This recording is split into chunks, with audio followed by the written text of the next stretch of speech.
नमस्कार। Welcome to sparkling golden ocean channel. आप सभी का हमारे स्पिरिचुअल और मोटिवेशनल चैनल में हार्दिक स्वागत।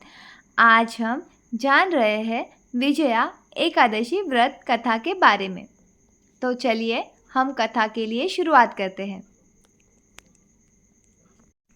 ओम नमो नारायणाय, ओम नमो नारायणाय, ओम नमो नारायणाय।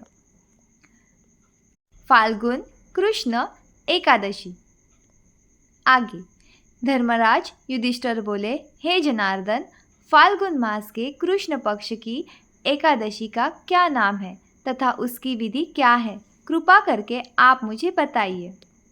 श्री भगवान बोले, हे राजन, फाल्गुन मास के कृष्ण पक्ष की एकादशी का नाम विजया एकादशी है। इसके व्रत के प्रभाव से मनुष्य को विजय प्राप्त होती है। यह सब व्रतों से उत्तम व्रत है। इस विजया एकादशी के महात्म्य के श्रवण व पठन से समस्त पाप नाश हो जाते हैं।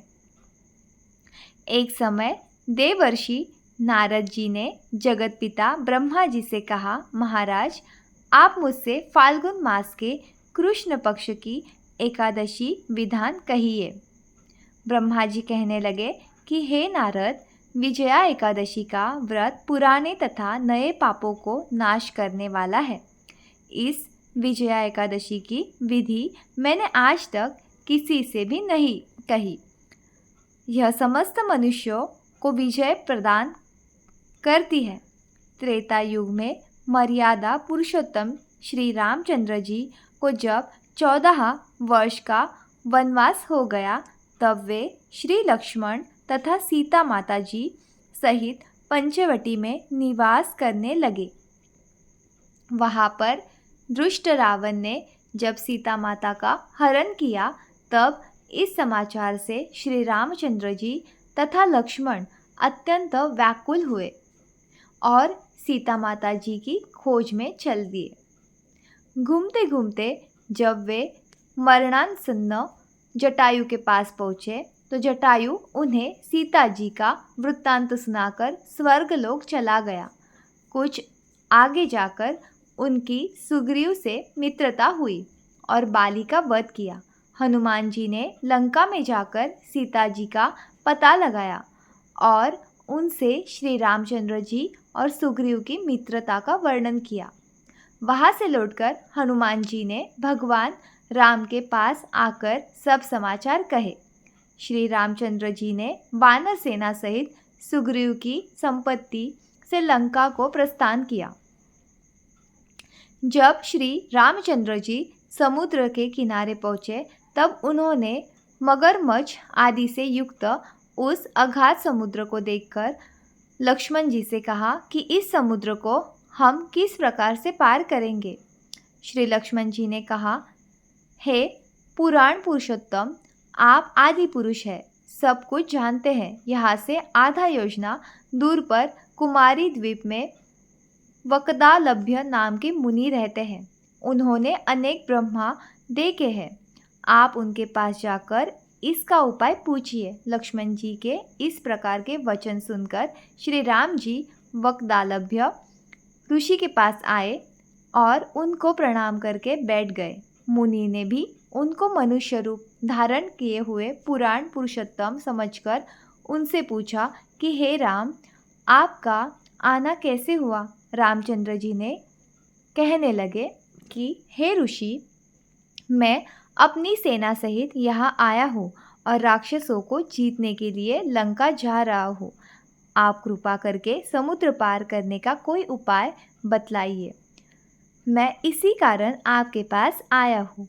वकदालभ्य ऋषि बोले कि हे राम, फाल्गुन मास के कृष्ण पक्ष की एकादशी का उत्तम व्रत करने से निश्चय ही आपकी विजय होगी। साथ ही आप समुद्र भी अवश्य पार कर लेंगे। इस व्रत की विधि यह है कि दशमी के दिन स्वर्ण, चांदी, तांबा या मिट्टी का एक घड़ा बनाइए। उस घड़े को जल से भरकर तथा 5 पल्लव रख वेदिका पर स्थापित करें। उस घड़े के नीचे सतनजा और ऊपर जौ रखें। उस पर श्री नारायण भगवान की स्वर्ण की मूर्ति स्थापित करें। एकादशी के दिन स्नान आदि से निवृत्त होकर धूप, दीप, नैवेद्य, नारियल आदि से भगवान की पूजा करें। तत्पश्चात घड़े के सामने बैठकर दिन व्यतीत करें और रात्रि को भी उसी प्रकार बैठे रहकर जागरण करें। द्वादशी के दिन नित्य नियम से निवृत्त होकर उस घड़े को ब्राह्मण को दे दे। हे राम, यदि तुम भी इस व्रत को सेनापतियों सहित करोगे तो तुम्हारी विजय अवश्य होगी। प्रभु श्री रामचंद्र जी ने ऋषि के कथनानुसार इस व्रत को किया और उसके प्रभाव से दैत्यों पर विजय पाई। अंततः हे राजन, जो कोई मनुष्य विधिपूर्वक इस व्रत को करेगा, दोनों लोकों में उसकी अवश्य विजय होगी।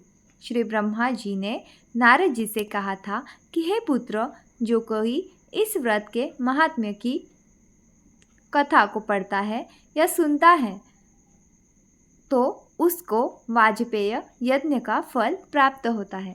तो ये थी हमारी विजया एकादशी की व्रत कथा। आप सभी को मेरी ये कथा सुनकर कैसे लगा, ये कमेंट बॉक्स में ज़रूर कमेंट करके बताइए। धन्यवाद, धन्यवाद, धन्यवाद। Thank you, thank you, thank you so much. ओम नमो नारायणाय, ओम नमो नारायणाय, ओम नमो नारायणाय।